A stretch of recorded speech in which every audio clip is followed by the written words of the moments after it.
bakuna na. At may kasangga na ang ilang bida ng ating bayan. And I feel good. It's a big boost for us. I feel relieved. Tagal nating inantay to, so why hesitate now? I feel very happy that we can finally start to put an end to this pandemic. Res Bakuna, kasangga ng bida. Sama-sama tayo sa Bida Vacunation. Matinding kalaban ng COVID. Ayokong makahawa. At mahawa. Pero kailangan ko na magtrabaho. Kaya di ako magiging pabaya. Di matigas ang aking ulo. Iingatan ko ang aking sarili. Para maingatan ang pamilya ko. Ito ang ambag ko. Ako, Ikaw. lahat tayo. Sama-sama nating Mayaangat ang bayan. Basta't sama-sama tayo. Sa pag-ingat buhay. Para sa ating hanap buhay. Mask, hugas, iwas. Magandang tanghali, Pilipinas. Siguro po, let us have a moment of silence para po doon sa mga namatay at nasugatan doon po sa pag-crash sa Patiko, Sulu.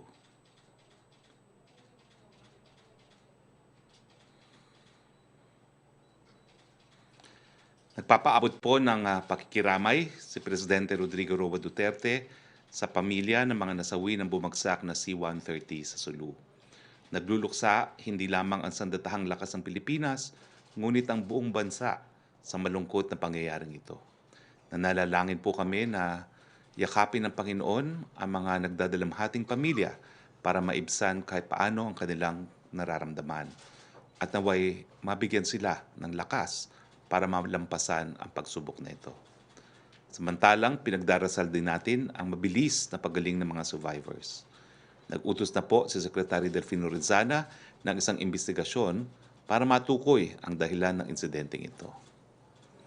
Balitang IATF naman po tayo. Well, magandang balita po para sa mga fully vaccinated na kasama natin, kasama na po mga seniors. Pwede na po ang interzonal travel under the pertinent resolution ng IATF at ng probisyon ng Omnibus Guidelines at ang kailangan lamang nilang ipresenta ang kanilang COVID-19 domestic vaccination card or certificate of quarantine completion na nagpapakita ng kanilang vaccination status. Lilinawin lang po natin sa ilalim ng ECQ at MECQ, hindi pa po pwedeng interzonal movement unless ikaw ay isang APOR or authorized person outside residence. Samantala, patuloy na pinapayagan ng inyong IATF ang intrazonal movement ng fully vaccinated na mga lolo at lola sa mga lugar na nasa general community quarantine at modified general community quarantine. Hindi lang po lolo at lola yan, lahat po ng mga fully vaccinated individuals. Ngunit kailangan pa rin nilang magpakita ng COVID-19 domestic vaccination card na na-issue ng lehitimong vaccinating establishment or certificate of quarantine completion na nagpapakita ng kanilang vaccination status na na-issue ng Bureau of Quarantine. Ulitin ko, the best vaccine is the one available. Magpapakuna na agad kung turn mo na. Libre ang una at pangalawang dose. Huwag matakot kung makakaramdam po ng mga mild reaction. Tanda po ito ng inyong katawan ay nagbibuild ng antibodies para labanan ng virus. At kung wala kayong naranasang reaction pagkatapos ninyong maturukan, huwag ninyong isipin na walang epektong bakuna. Gumagana po ito. Lahat ng bakunang binigyan ng EUA, hindi lang po ng Pilipinas kundi ng WHO ay ligtas at epektibo. Usaping bakuna pa rin po, as of July 2, 2021, 6 p.m., mahigit 11 milyon or 11,708,029 na po ang total COVID-19 vaccines administered sa buong bansa ayon sa National COVID-19 Vaccination Operations Center. Sa katunayan, tuloy pa rin ang pagbabakuna kahit po sa Batangas na naapektuhan ng pagputok ng taal. Papasalamat kami sa mga sumusunod na LGU na babanggitin ko isa-isa dahil sa kanilang paunang tulong sa pagbibigay ng mga bakuna sa mga evacuation centers sa Batangas. Nagbigay po ng 1,500 ang Quezon City, 1,000 ang Mandaluyong, 1,000 ang Taguig, 2,000 ang Manila, 1,000 ang Marikina, 1,000 ang Parañaque. Kanina umaga ay nagkaroon ng bakunahan sa bayan ng Agoncillo sa Batangas. Ito ay sinagawa sa Plaza Elena at Bagong Pook Elementary School. Samantala, inaasahan naman natin sa linggong ito ay may darating na AstraZeneca na donasyon mula sa pamahalaan ng Hapon at Sputnik V Component 1 and 2 na binili ng ating pamahalaan. Itong linggong paparating po, inaasahan natin na ang 1 million na AstraZeneca na dinonate po ng gobyerno ng Japan at 170,000 na Sputnik V Component 1 and Component 2 na ibinili po natin. COVID-19 updates naman po tayo. Ito ang ranking sa Pilipinas sa mundo sangayon po sa Johns Hopkins. Number 23 ang Pilipinas pagdating sa total cases. Number 25 po sa active cases. Number 130 sa cases per 100,000 population.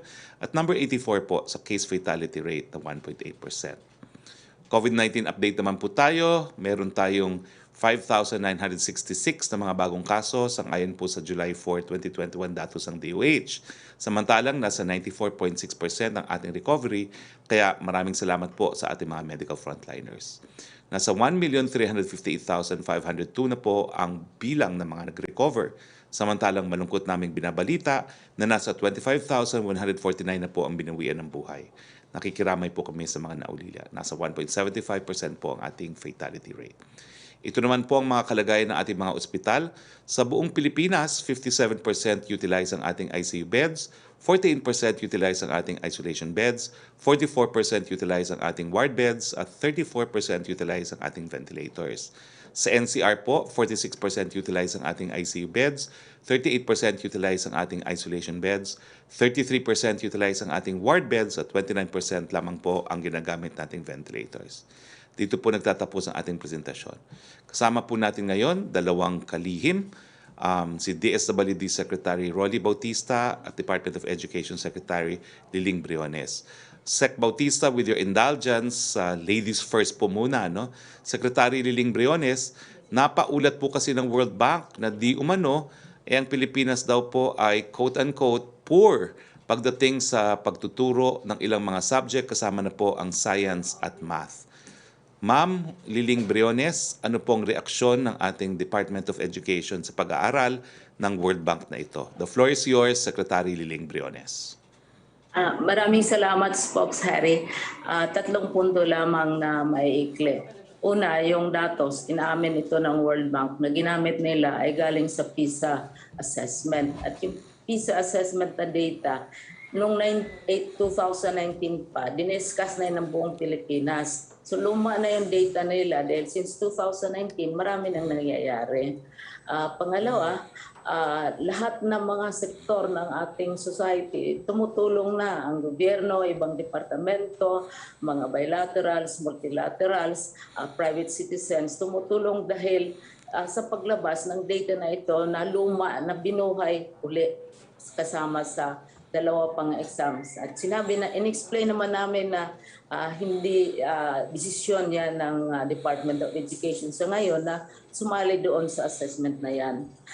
Pangalawang punto na gusto kong i-emphasize, ang World Bank na nagpalabas nitong datos na ito, hindi sumusunod sa protocol. Kasi kung mag-report ka about a country, kailangan malaman ng country na yon kung anong sasabihin ninyo, kailangan nila ipalabas. Walang kasabi-sabi, inunas ng media. So malaking kakulangan ito.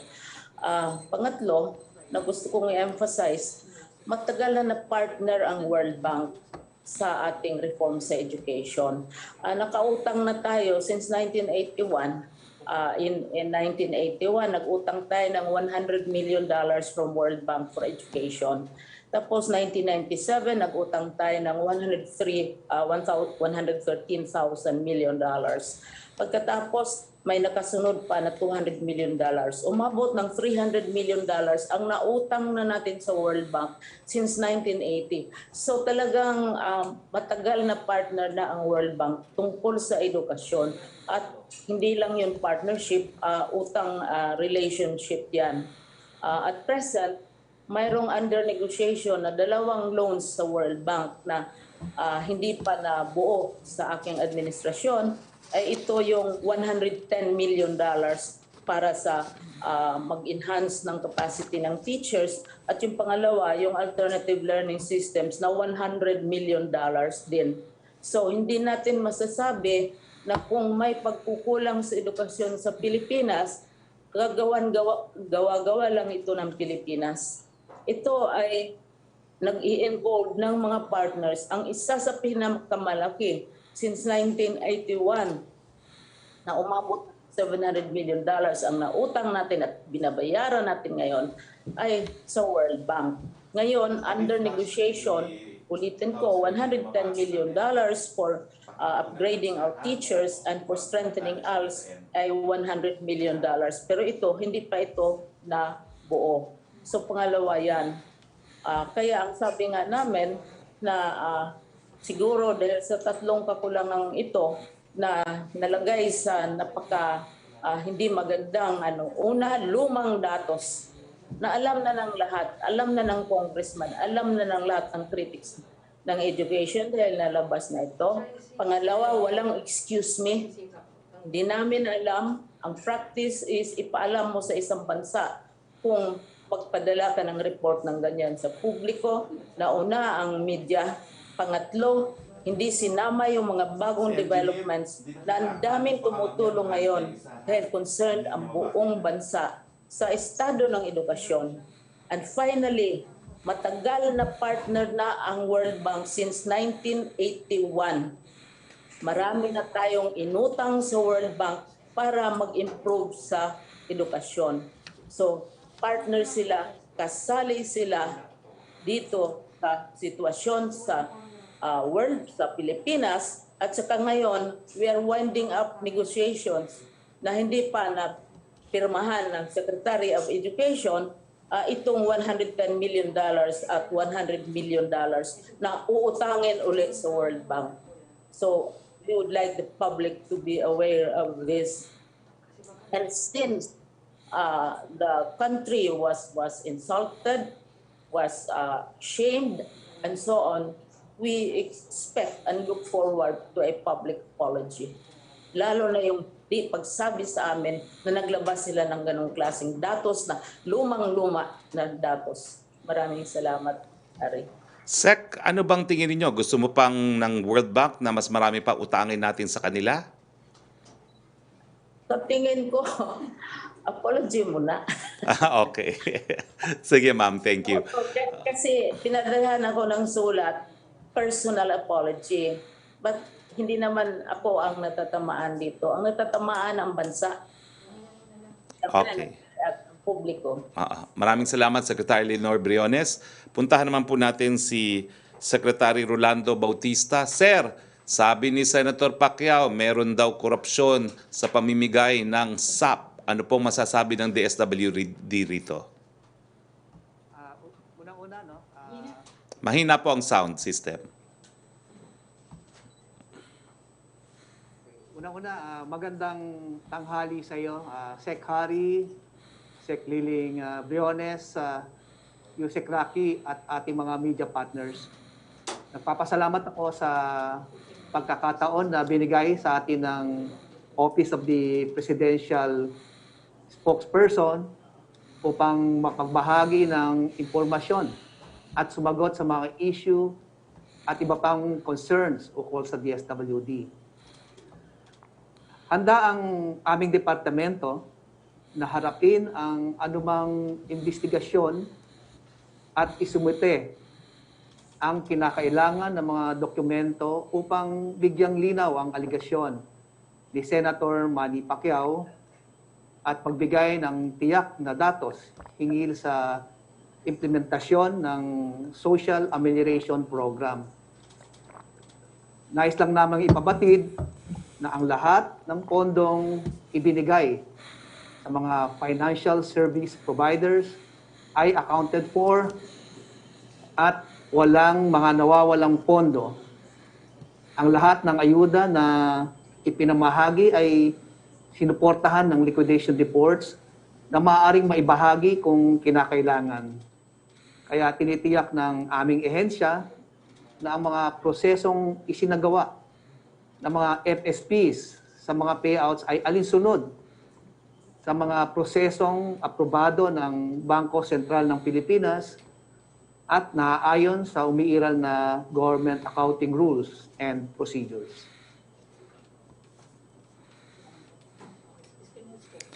Okay. Maraming salamat, Secretary Rolando Bautista. Please join us for the open forum po with our colleagues from the Malacanang Press Corps. So punta na po tayo sa ating open forum. Go ahead, Yusek Rocky, please. Yes, good afternoon, Secretary Roque, Secretary Briones, and Secretary Bautista. First question from MJ Blanca Flor of Daily Tribune on Senator Pacquiao's allegation. What does the palace think of the corruption allegation raised by Senator Pacquiao against the government's cash aid program or ayuda? Similar question po ito ni Kenneth Pasyente ng PTV. Well, Watusi po. Akala ko atom bomb, yung pala Watusi. Wala po, walang kwenta. Kasi puro generalized allegations po. Walang bill of particulars, walang specific instance, walang ebidensya. Wala man lang follow-up dahil gaya nga po sinabi ni Senator Gordon, paano naman yan? Magpapaimbestiga siya sa Senado pero wala yung proponent. Sino magtatanong? Hindi po ganyan ang trabaho ng Senado. Dapat po ayusin muna ang trabaho niya bilang isang senador, patunayan ang kanyang mga paratang dahil kung hindi po, politika lang po talaga ang mga pinagsasabi ni Senator Pacquiao. Okay. Yung second question po ni Laila Salaveria ay nasagot niyo na, ni MJ Blanca Flor ay nasagot niyo na po. Ang third question po niya, Senator Pacquiao has reiterated that he wanted to meet with President Duterte and insisted that he is not quarreling with the President. Thus, the President want to meet Senator Pacquiao too to discuss their issues. Hindi ko po alam kung ano pang pag-uusapan nila ni Presidente. Nauna na po siyang nagbitaw ng mga salita sa media. So kung talagang gusto niyang makipag-usap kay Presidente, dapat hindi muna niya inuna ang media. Thank you, Secretary. Yes. Punta naman tayo kay Melo Acuña, please. Good afternoon, Mr. Secretary, and nice to see you. I just have one question for you. Secretary, with what happened yesterday sa Holosulu, will the President or the administration consider augmenting the meager transport assets of the Armed Forces of the Philippines? Will there be more purchases in the near future? Sa totoo lang po, mga bago po yung ating mga transportasyon na unfortunately po nagkakaroon ng aberya. No? Kung hindi po ako nagkakamali, bago po itong bumabang C-130 at nung kailan isa dun sa brand new na attack helicopters na Black Hawk ay bumagsak din. No? So, kabahagi po talaga itong mga bagong mga eroplano at mga helicopters nito sa AFP Modernization Plan at siguro po yung mga pangyayaring ito ay will provide impetus for further modernization rather than halt it po or prevent it. Yeah. Yung pong C-130 was just turned over last January 29, 2021 by the United States government. Kung hindi po ako nagkakamali kasi ang impormasyong raman po nanggaling sa mga Amerikano, nag-attend po ako ng July 4, no? So ang sabi nila, isa daw to doon sa mga bago na na-turnover at yung isa daw po ay under repair or under service, no? So nakakalungkot po. Opo. Para po kay Secretary Briones, Secretary Harry. Go ahead, tanong please. Lang po ako. Good afternoon, Madam Secretary. Hi, Melo. Kumusta na po? Sabi ng mga taga-Albay, nangungumusta sila. Pero congratulations sa inyong anniversary. Salamat po. Ang tanong ko po aside from World Bank, saan pa tayo mayroong utang? At ano po yung kolatilya dun sa mga utang? I'm just as interested because you were once with the Freedom from Debt Coalition. Marami tayong pinagkautangan. May utang tayo sa multilaterals, may utang tayo sa bilaterals, yung country to country, at saka may mga private din tayong utang sa local private institutions. So iba't ibang klase yung utang natin. Tapos kanya-kanyang conditionalities yan. At saka nini-negotiate yan kung anong content, etc. Ngayon, may dalawa tayong naka-pending na possible na utang sa World Bank na pinag-uusapan.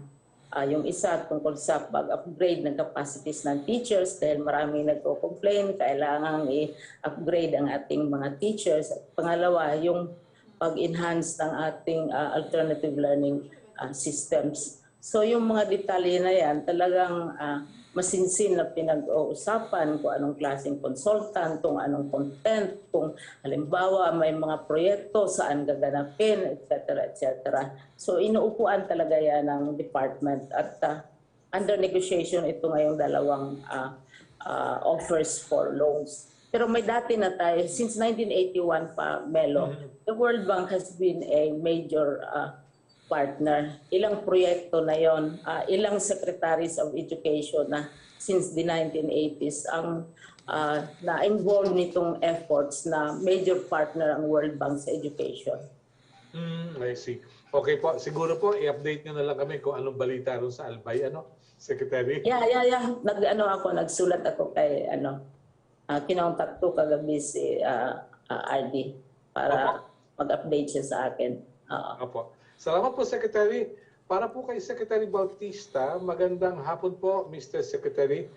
Ano po ang paraan ng DSWD para malinis yung listahan ng mga recipients natin sa 4Ps dahilan sa meron pong mga informasyon na mayroong ilang mga nakalista roon na hindi naman dapat tumanggap ng benepisyo mula sa pamahalaan. How would you insulate the 4Ps program from petty partisan politics in the local government units? Secretary? Maraming salamat sa iyo, Sir Melo. Actually, yung pagke-cleanse ng listahan ng 4Ps ay unang-una, meron tayong grievance machinery ng 4Ps. Ang konsepto natin dito ay yung mga beneficiaryo ng 4Ps o kaya yung mga citizen ay pwedeng lumapit sa meron kami mga municipal links sa mga munisipyo and even cities para sabihin kung ano man yung complaint nila. And right there and then, ang ginagawa namin dito, pinupuntahan namin yung tao, yung bahay ng tao, chine-check namin para ma-ensure na yung pagiging miyembro ba niya ng 4Ps ay naaayon sa alituntunin ng ating 4Ps program.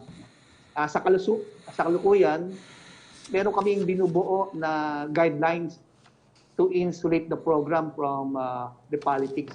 Actually, meron kaming existing guidelines. Ito yung tinatawag namin anti-EPAL policy guidelines na nakasad doon na anong gagawin ng ating mga personnel at paano sasabihin sa mga ating mga politiko na dapat huwag nilang isama ang mga programa ng DSWD, lalo na ang 4Ps, para may advance yung kanilang candidacy. So, ang maganda rito, Sir Melo, ay talagang very active ang ating mga citizenship, ating mga kababayan, dahil pagka meron kang binigyan ng pabor, magagalit isang partido. Magagalit isang partido pag hindi mo rin binigyan ng pabor. So para maiwasan yan, talagang i-impose namin tong anti-EPAL policy namin. At inisip nga namin dito magkaroon ng MOA with the DILG para sigurado natin yung enforcement nitong polisiya na to ay susundin at ma-observe ang lahat ng ating mga politiko. Maraming salamat po sa assurance, Secretary Bautista, Secretary Briones at Secretary Harry Roque. All the best. Thank you very much. Maraming salamat, Melo. Punta po tayo uli kay Yusek Rocky. Yes, Secretary, mula kay Creseling Katarong ng SMNI. Yung first question po niya ay nasagot niyo na, Secretary. Second question, nakapagpasa na ba siya ng listahan, meaning Senator Pacquiao, nakapagpasa na ba siya ng listahan ng sinasabing corrupt agencies? Wala po, no? Nag-press con lang siya bago siya lumipad pa Amerika, no? Sinabi nga po niya, DSWD, DOE, no? At DOH. Ang third question po niya, sa tingin niyo kailangan pang maimbestigahan ang mga aligasyon ni Senator Pacquiao sa Senate Blue Ribbon Committee? Naki Senator Pacquiao po yan dahil kabahagi yan ng kanyang responsibilidad bilang senador pero hindi naman niya magagampan dahil umalis siya ng bansa. Absent. Opo. From Dreo Calonso ng Bloomberg, how do you respond daw po to criticisms that President Duterte's pivot to China didn't produce the promised billions of dollars in aid and investments? Hindi ko po alam kung saan ang galing yan, no? Pero hindi ko po hawak ngayon ng mga datos, but later on I will provide the data, no? Pero nag-improve po ang ating trade relationship with China. Kung hindi po ako nagkakamali, parang number 1 na ngayon, no? Pero I will verify that figure po, no? And as far as investments are concerned, talagang dumami po yung mga investments natin. Of course, nagpandemya, so yung pagdating po ng mga turista, natigil. Pero bago po nagpandemya, nakita na natin yung mabilis sa pagtaas ng mga turismo galing po sa China. Opo. Second question niya, how would you assess daw po yung pace of China-funded projects? Well, we want more, but we're satisfied po kasi dati wala. Opo. From Laila Salaberry of Inquirer, what is the President's directive after the series of crash tests involving military aircraft? Well, sabi nga po ni Presidente, at ito'y pinagbili niya sa akin, antayin muna natin ng formal na resulta ng mga investigasyon bago tayo magsalita tungkol dyan. Opo. And how will these tragic incidents affect military operations and how does the government plan to address this? Same question po ni Kylie Atienza ng Business World.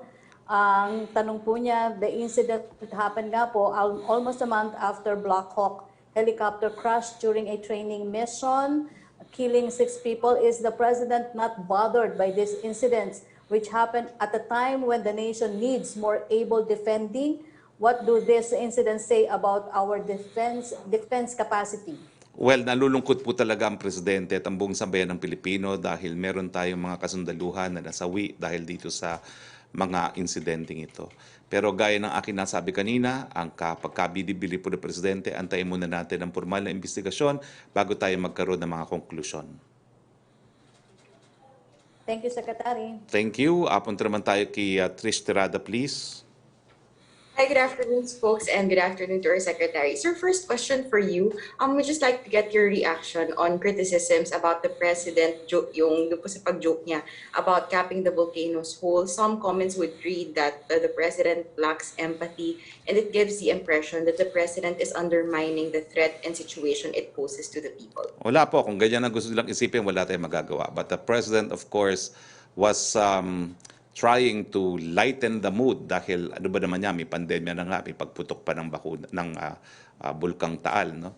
So that's the present style. Kung talagang mag-iisip kayo ng masama, sa mulat mula ganyan na po kayo mag-isip, ipagpatuloy nyo na. Anyway, matatapos na naman ang termino ng Presidente. Kung liligaya po yung mga taong yan, pabayaan nyo na sila. Sir, since nandito po si Secretary Briones, naalala ko lang po itanong, no, what is the President's actual parameters or key indicators for allowing face-to-face classes? Kasi sir, di ba po yung economic managers and even Secretary Briones are in favor of a pilot run before the Delta variant nga po. And the President is against it. Pero ibig sabihin po ba nito, sir, merong sariling basis si Pangulo for giving his go signal? What is his specific data or specific parameters ng pagtingin po for face-to-face classes? Well, the law says that the DepEd will recommend and the President will decide. And pursuant to this legal provision, the President has decided that for now, with the presence of new variants, ayaw muna niyang isugal yung kalusugan ng mga kabataan. But this will not be the same forever. Malapit na po tayo makadating sa 12 million na doses administered sa ating bakuna. Ang sabi naman ng Presidente, gusto ko munang mabakunahan ang ating mga taong bayan. As to how many, hindi natin sigurado po. Pero with 12 million of our people being vaccinated and with Metro Manila, some cities of Metro Manila hitting 70, even 100% of their population being given the first dose, sabihin natin na hindi naman po magtatagal at baka posibleng magkaroon na tayo ng pilot, no? Antayin lang natin ma-administer pa itong mga bakunang ito. Secretary Briones, if you care to add, please do. Sinabi na ninyo, Spox, na ang isa lang ang major condition ng Presidente ay yung assurance of the vaccination. This time, ang iniisip natin yung mga adults. Pero ngayon, dahil sa bagong variant, baka isama ang kabataan. Kaya, at saka yung mga characteristics ng bagong variant ngayon, very threatening. So yun ang pinagbasihan niya. Yung isa lang naman talaga yung assurance na safe yung kabataan. at ang mga teachers na mag-implement nitong programa natin sa edukasyon. Pero ibig sabihin po ba, wala pang specific numbers na tinitignan yung Pangulo? Kumbaga play by ear po tayo kung anong mangyayari in terms of the numbers na gusto niya na mabakunahan bago po yung face-to-face classes? Mahirap yung magsabi kang I want 50% or 90% or 80%. Kawawa naman yung hindi masama doon sa sinasabi natin. Kaya sabi nga namin, ang proposal namin, magkaroon ng maski maliit na pilot study para makita kung how effective our health protocols are, etc. Kung makokontrol natin. Pero ang nakakatakot talaga, mukhang unpredictable itong bagong variant at pinag-aaralan pa ng husto. Siguro, hindi naman ako maka-speak for the President. Pero yun naman talaga, iisa lang naman ang kondisyon niya, yung safety ng mga bata at mga teachers na mai-involve sa ng educational program natin. Thank you, Secretary Diling. Sir, Spokes, just few questions na lang po. May plano po ba si Pangulo na bisitahin yung mga pamilya or dumaan po dun sa mga nasawi po doon sa recent plane crash? If plans push through po, mukhang daraan po ang ating presidente sa Zamboanga to visit some of those na nasa hospital po. Sir, pinapatanong po lang ng kasamahan natin na si Melanes Moras, tuloy daw po ba or may talk to the people po ba mamayang gabi? Wala po mamayang gabi. Bukas po, posible. Thank you very much, folks. Thank you, Sec. Diling, and thank you, Sec. Roddy. Thank you. Tricia, let's go again to you, Sec. Rocky, please. Yes, thank you, Secretary. From Malu Escudero of Filipino Star ngayon, sino kaya ang nagbigay ng maling info kay President Duterte na aatras na sa kanyang laban si Senator Manny Pacquiao? Obviously, mali ang info. Bakit ginagawang purveyor ng fake news ang Pangulo? Wala po akong alam kung fake news yan or hindi dahil hindi pa naman natin alam kung ano talagang tatakbuhan ni Senator Manny Pacquiao. At this point po, everything is speculation. From Chris Jose Afremate for Secretary Bautista. Secretary Bautista, anong tulong daw po ang binibigay ng DSWD sa mga pamilya na nailikas ng provincial government ng Batangas? May report daw po kasi ng 1,563 families o katumbas ng mahigit 5,000 individual ang nasa mga evacuation center na bukod sa nasabing bilang, may bago pa bang naitalang bilang na pamilya nga nailikas na tutulungan ng DSWD? Salamat, Yusek Rocky. Noong July 1, nakapagpahatid ng initial na augmentation support ang ahensya ng 300 family tent sa Laurel, Batangas, 200 family tents sa Batangas City, at more than 1 million pieces of face mask. Noong July 2 naman ay nagpadala ang ahensya ng, again, 2,000 family food packs sa Laurel, Batangas, 1,500 family food packs sa Agoncillo, at 5,000 family food packs at 500 modular tents sa Batangas Sports Complex. Nais ko lang ipaliwanag, itong Batangas Sports Complex, bali ito na yung ginagawa nilang operation center. Kaya mapapansin nyo, karamihan ng aming mga food and non-food items excuse me, ay dinadala namin dito sa Barangay Sports Center. Ngayong araw, mayroong 2,000 hygiene kits na ipinadala namin sa Canyon Woods, Laurel, Batangas. Samantala, 3,000 hygiene kits, 5,000 sleeping kits, 5,000 family kits, at 5,000 family food packs naman ay dadalhin sa Batangas Sports Complex. So, base sa aming DROMIC report, as of July 4,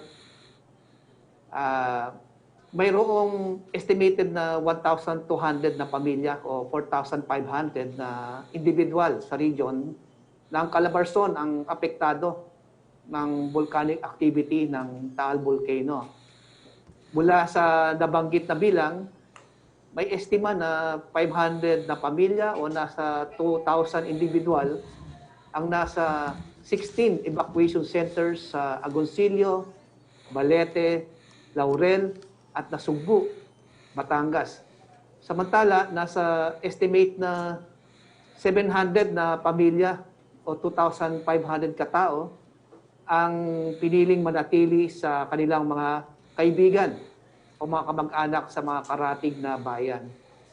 Ang aming pagmamahagi ng mga family food packs and other non-food items, regardless whether you are inside the camp area or outside of the camp area, as long as merong displaced, no, na pamilya o individual na tumitira sa kanilang mga relatives o kaibigan, ay nakakatanggap din sila ng kaukulang food and non-food items.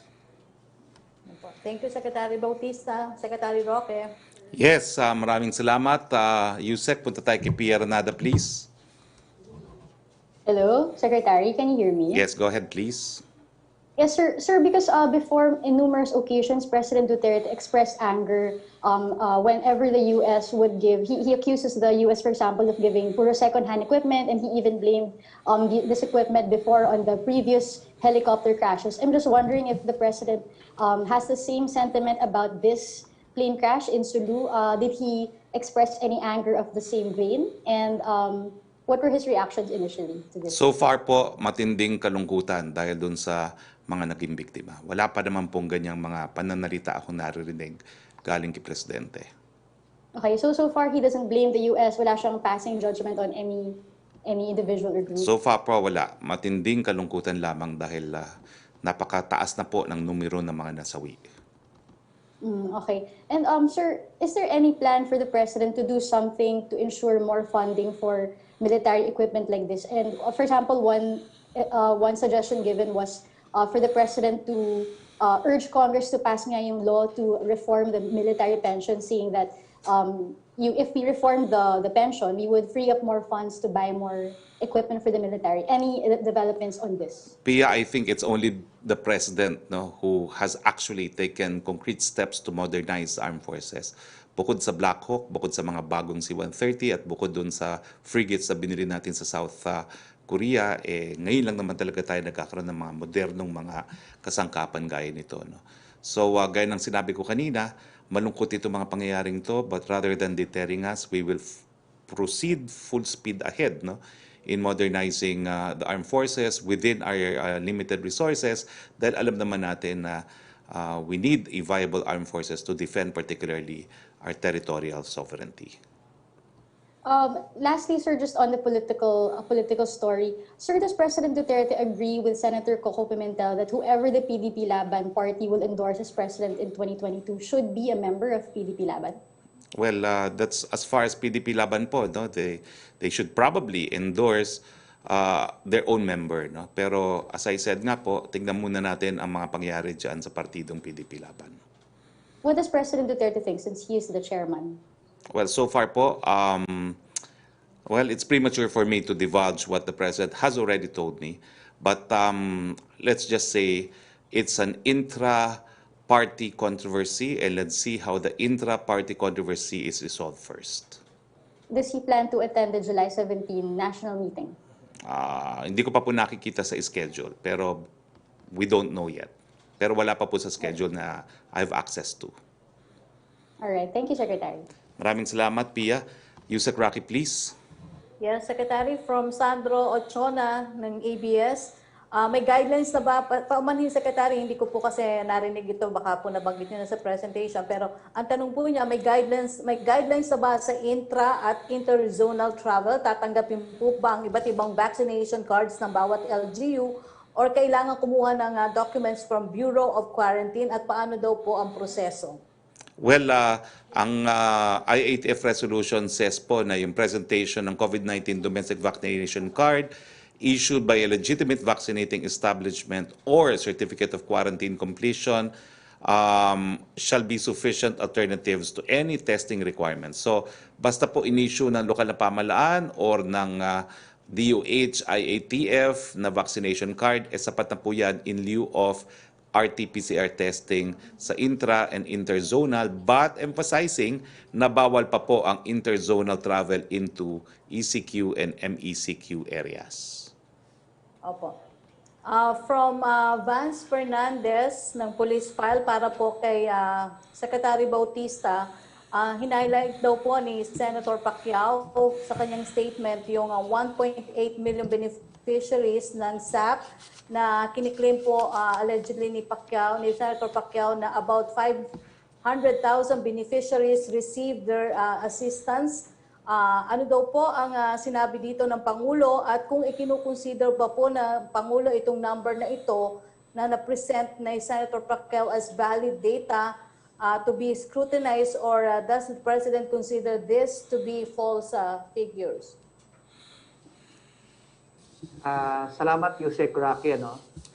Una-una, nais munang makita ng departamento ang datos na basihan ni Senator Pacquiao sa nabanggit na bilang ng mga benepisyaryo na nakuha ang kanilang ayuda sa pamamagitan ng pag-download ng mismong app ng StarPay. Ngunit nais nating banggitin na ang ibang benepisyaryo ay nakatanggap ng financial aid sa pamamagitan ng mga conduits na affiliated sa financial service provider for StarPay. Ang conduit nito ay maaaring ang Mueller, USSC, or iba pa. Katuwang ng mga FSP ang mga conduits sapagkat base sa datos, nakita na may mga benepisyaryo na walang smartphones o may data quality issues or data connectivity concerns o kaya pinadalhan ng mga benepisyaryo ng reference number para ma-cash out ang kanilang ayuda sa mga conduits. Ang reference numbers ay galing sa mga FSPs at nanghingi sila ng tulong sa DSWD at sa mga LGUs.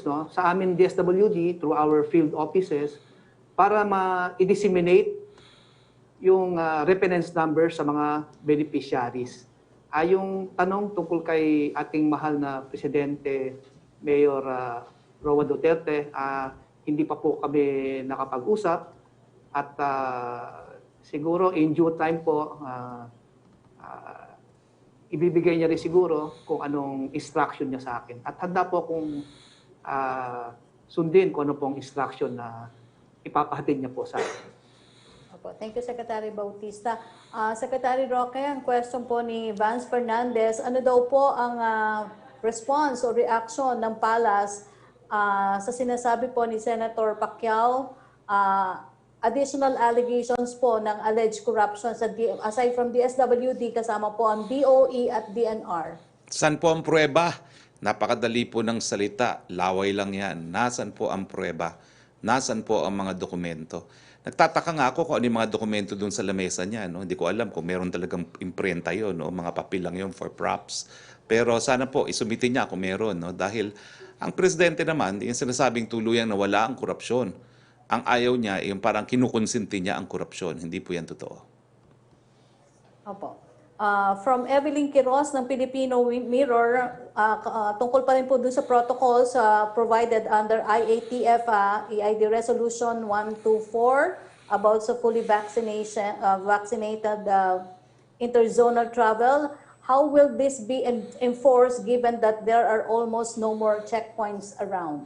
Well, may mga LGU po kasi na nagpapasumiti pa ng kanilang RT-PCR results. For instance, sa Boracay. So sa Boracay, imbis na magpadala kayo ng RT-PCR results, magpadala na lang kayo ng kopya ng inyong vaccination card. Ganyan din po nangyayari sa Baguio. Imbis na RT-PCR result o imbis na mag-antigen, ipakita na lang po yung vaccination card. Opo. Ang susunod po niyang tanong ay para po kay Secretary Briones from Evelyn Quiroz. Secretary Briones, what can you say about the allegations of a group of teachers that public school teachers have not received their benefits on time and that the DepEd was heavily in debt to educators due to continuous government neglect? If I may answer, Spokes, we have always been processing and releasing salaries and benefits on time. Kung minsan in advance pa nga. yung halimbawa yung mga mid-year bonuses, Christmas bonuses, kung ano-anong mga awards, etc., mga perks, ay kung pwede namin maiuna, iniuna na namin yan, binibigay namin in advance. Isa ding example na maganda ay yung pagbigay ng uniform allowance. Dati tela ang binibigay o damit ang binibigay. Ngayon ang binibigay namin pera. And it's up to the teacher to decide kung happy na siya sa old uniform niya o magpatahi ba siya o hindi. So, hindi kami nagpapahuli. Kung mayroong delay, it could be about the alternative working arrangements mismo at the level of the schools. Kasi may mga iba na nasa skeleton force sila, hindi sila pumapasok on a particular day, tapos may mga quarantine status. Siguro ang kailangan gawin ng mga teachers ay nila yung finance at saka HR offices ng kanilang district of superintendents, etc.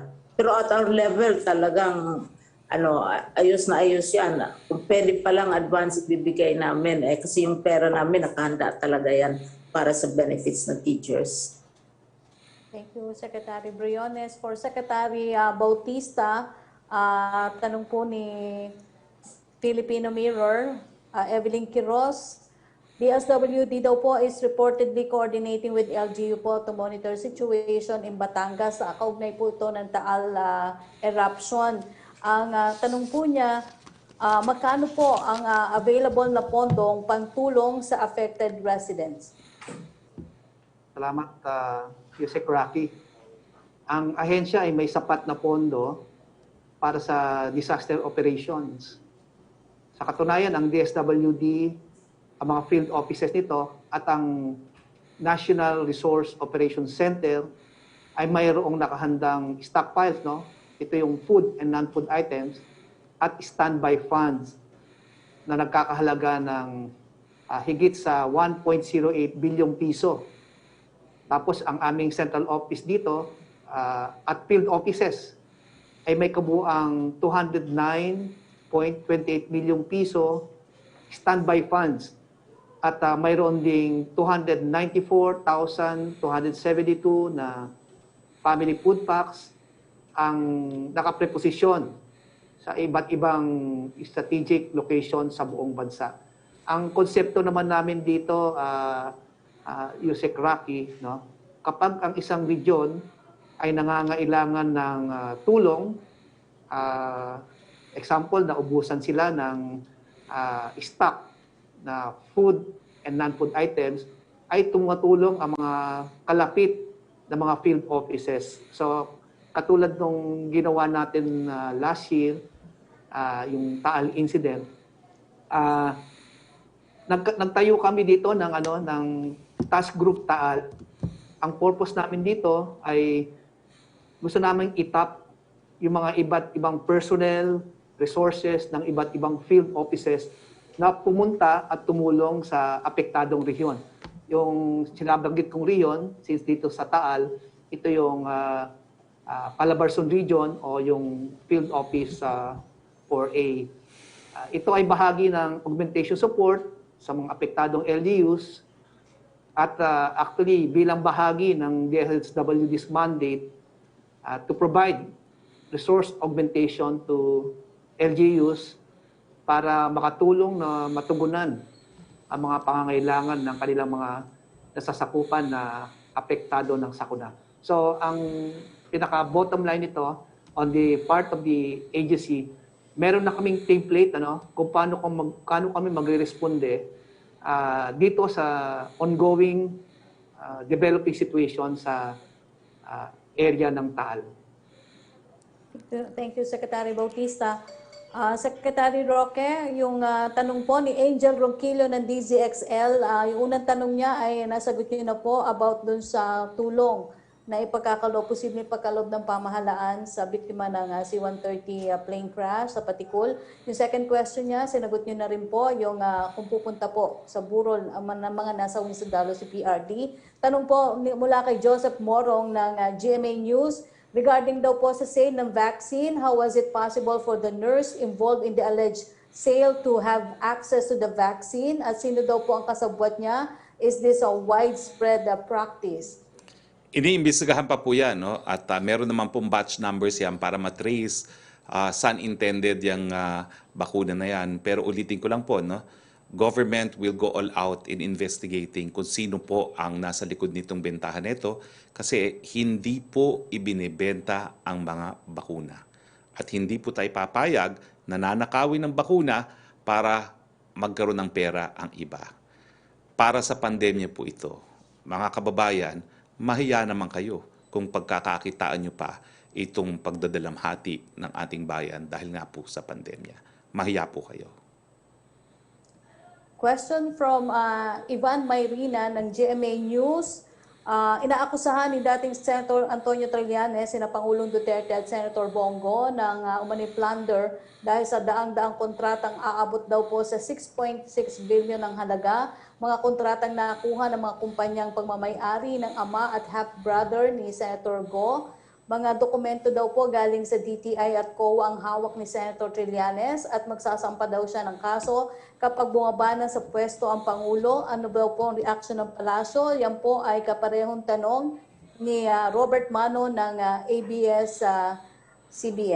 Ito naman po kasi si dating Senador Trillanes, lumantugtugin na po yan. Binato na niya yan kay Presidente, kay Senator Bongo, hindi pa Senador si Senator Bongo. Wala naman siya napatunayan nung siya ay nakaupo pa sa Senado. No? At bakit pa siya mag-aantay ng pagkatapos ng termino? Sampa na po niya ngayon kasi ang importansya, ang tinatawag nating sovereign immunity from suit, hindi naman po ibig sabihin hindi magpapatuloy ang investigasyon. Pwede mag-imbestiga pero hindi isasampa ang impormasyon kung merong sapat na ebidensya. Ang problema kay Senator Trillanes, wala pong ebidensya. Yung mga ebidensyang sinasabi niya laban kay Senator Bongo, Rappler, PCIJ, wala naman pong tatanggap yan. At saka ang alam ko lang po, no, matagal na pong negosyo ng pamilya ni Bongo, ni Senator Bongo, ang pangungontrata para sa infrastructure projects. No? At tama naman, no, dahil ang sinasabi niya may mga proyekto daw di umano mula taong 2007 pa. Ano naman pakialam ni Senator Bongo dun sa mga kontrata na 2007 pa. Mukhang naka-shorts pa nun si Senator Bongo. No? So anyway, yun lang po. No? Sa panahon ng politika, asahan po natin ang mga ganitong paratang, pero wag niyo pong kakalimutan, yung mga bumabato ngayon, binatunayan na dati, walang napatunayan noon, walang mapapatunayan ngayon, walang mapapatunayan bukas. Opo. Second question po ni Ivan Mayrina, ito po ba ay iimbestigahan daw ng Malacanang alinsunod sa pangako ng Pangulo na lahat ng aligasyon ng katiwalian ay aaksyonan kahit pa ang sangkot dito ay mahigpit na kalyado? Padala niyo po sa akin ang ebidensya. Pero kung sasabihin niyo na naghanap buhay sa construction industry ang pamilya ni Senator Bongo, mukhang hindi po ebidensya yon. Opo. Totoo po ba daw na kay Ivan Mayrina pa rin po, totoo po bang ang may-ari ng Star Pay App ay si Dennis Uy? Hindi ko po alam yan. Patunayan po yan ni dating Senator Trillanes. Opo. From Chris Jose ng Remate po, 3 linggo na lamang po ay gaganapin na ang huling sona ni Pangulong Duterte. Ano po ang paghahanda ang ginagawa ng Pangulo para rito? May aabangan po bang kakaiba o special ang taong bayan sa magiging sona ng Chief Executive? Makipag-ugnayan po tayo sa PMS na siyang naghahanda ng kanyang kahuli-hulihang State of the Nation address. Sa ngayon po, wala pa po tayong impormasyon. Opo. From Sadarina Monte for Secretary Briones po, will DepEd still pursue with the negotiation with World Bank on the 2 loans that you mentioned earlier, since you have mentioned that since 1981, World Bank has been helping DepEd. So do you think it is partly to be blamed for the problematic education in the country? Sadarina Monte, Manila Shimbun. Secretary Briones. Ang ginawa namin, nag-provide kami ng data.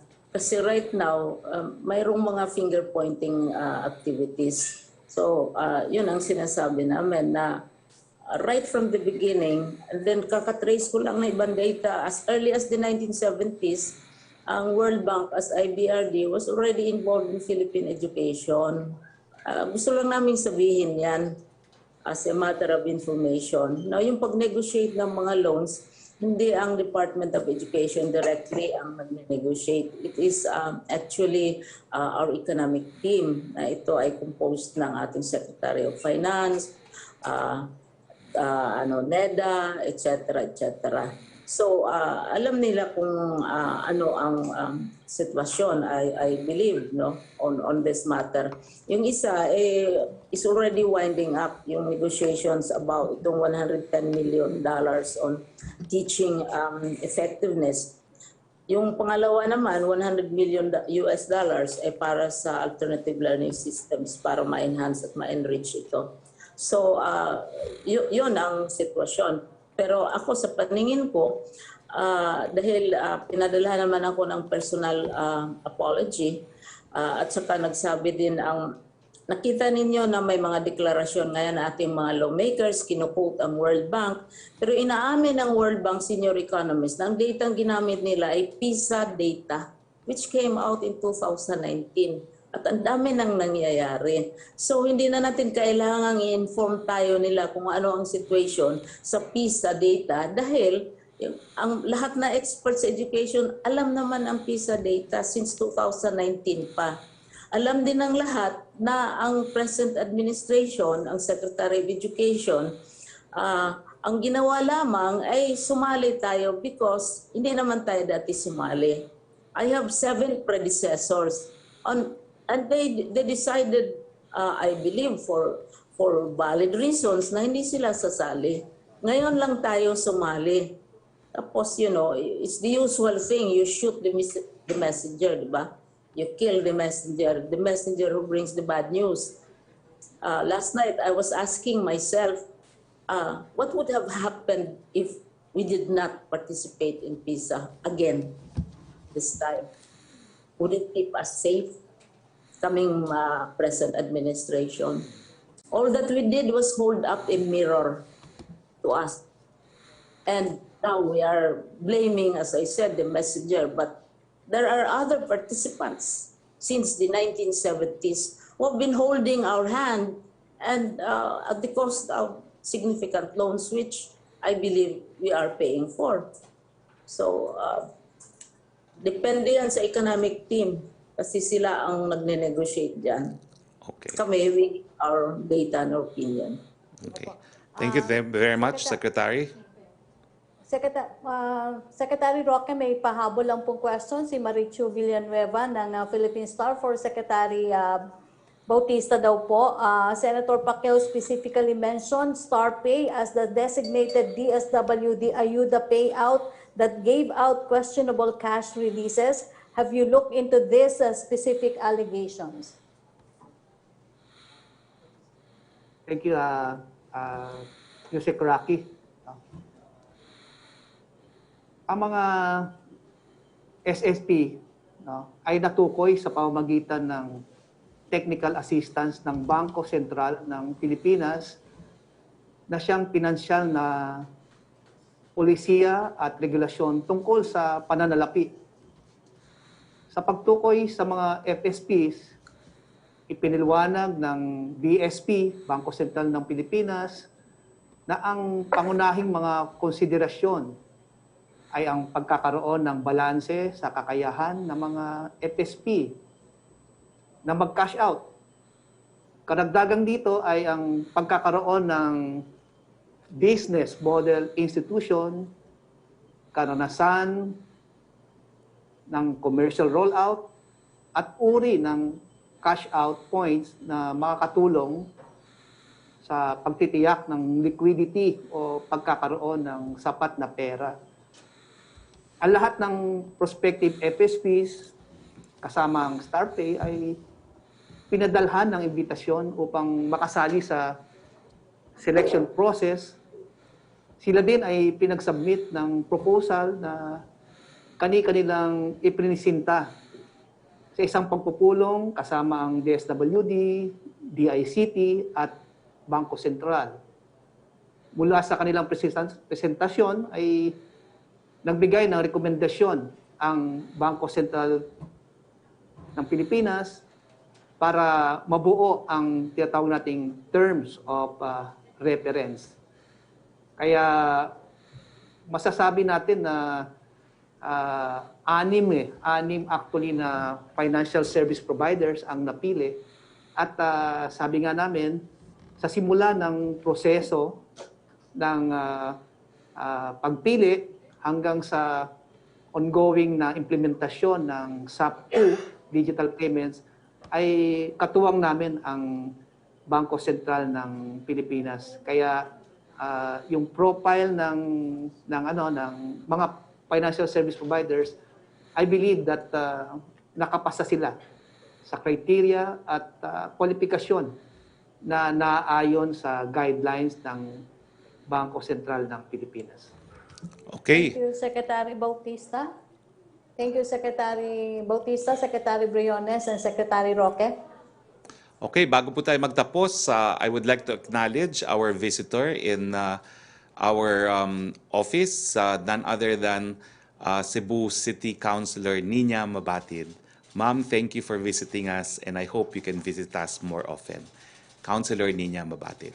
So wala na po tayong mga katanungan. So maraming salamat sa ating mga naging panauhin, Secretary Leonor Bautista, Secretary Rolando Bautista, Secretary Leonor Briones, Secretary Rolando Bautista, Yusek Rocky, maraming salamat. Maraming salamat, Councilor Nina Mabatid. Maraming salamat sa ating mga kasama sa Malacanang Press Corps.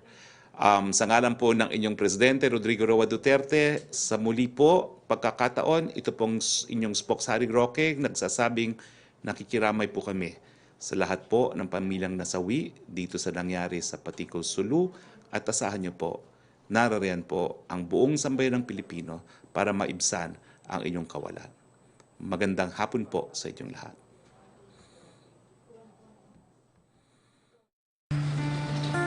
Matinding kalaban ng COVID. Ayokong makahawa. At mahawa. Pero kailangan ko na magtrabaho. Kaya di ako magiging pabaya. Di matigas ang aking ulo. Iingatan ko ang aking sarili.